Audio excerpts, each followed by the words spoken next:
Hello guys, welcome back to my channel. మీ అందరికీ తెలుసు నాకు నార్మల్ డెలివరీ అయింది.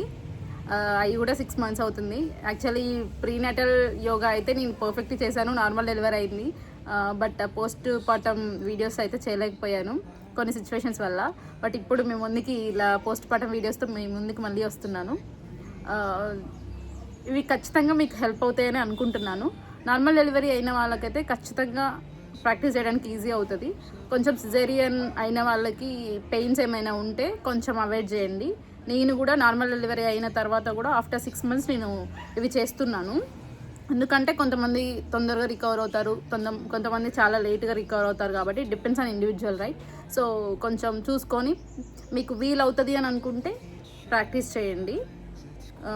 డైలీ ఒక 1 hour కాకపోయినా ఒక ½ an hour వరకు స్టార్ట్ చేసి మెల్లమెల్లగా టైం ఇంక్రీజ్ చేసుకుంటూ అప్ టు 1.5 hour వరకు డైలీ ఇవ్వగలిగితే మీరు తొందరగా రికవర్ అయ్యి మన బెల్లీ ఫ్యాట్ అనేది తొందరగా తగ్గుతుంది.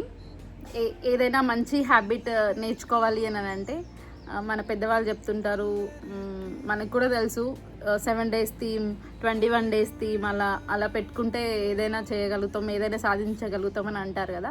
సో అలానే నేనైతే 1 week అని పెట్టుకున్నాను. మీరు మీ కంఫర్టబుల్ టైంని బట్టి మీరు పెట్టుకోండి. 7 days చేయాలని అనుకుంటున్నాను ఆ బెల్లీ ఫ్యాట్ కోసం పర్ఫెక్ట్గా. తర్వాత ఇంక్రీజ్ చేసుకోవాలని అనుకుంటున్నాను 21 days తర్వాత. ఎవరి వర్క్స్ వాళ్ళకు ఉంటాయి కాబట్టి టైం కుదరదు కాబట్టి ఇలా చెప్తున్నా మీకు. సో మీ కంఫర్టబుల్ టైంని చూసుకొని మీరు ఇంక్రీజ్ చేసుకొని మీ కంఫర్టబుల్ టైంని, మీ ఎక్సర్సైజ్ టైమింగ్ని. సో మీకు ఒక సీక్రెట్ చెప్దాం అనుకుంటున్నాను. చాలామంది చెప్తారు డైట్ మెయింటైన్ చేయమని ఫిట్గా అవ్వడానికి, బట్ నేనైతే ఏ డైట్ మెయింటైన్ చేయను. ఫుల్గా ఫుడ్ని నేను ఫుల్ ఫుడ్ తీసుకోండి, బట్ ఎక్సర్సైజ్ మాత్రం స్కిప్ చేయకుండా ఎవ్రీ డే కన్సిస్టెన్సీ అనేది మెయింటైన్ చేయాలి. సో అదే మీకు హెల్ప్ అవుతుంది. అలానే మీకు కూడా హెల్ప్ అవుతుందని చెప్తున్నా. మీ ఇష్టం, it's up to you. So అది guys, let's get into the video. Come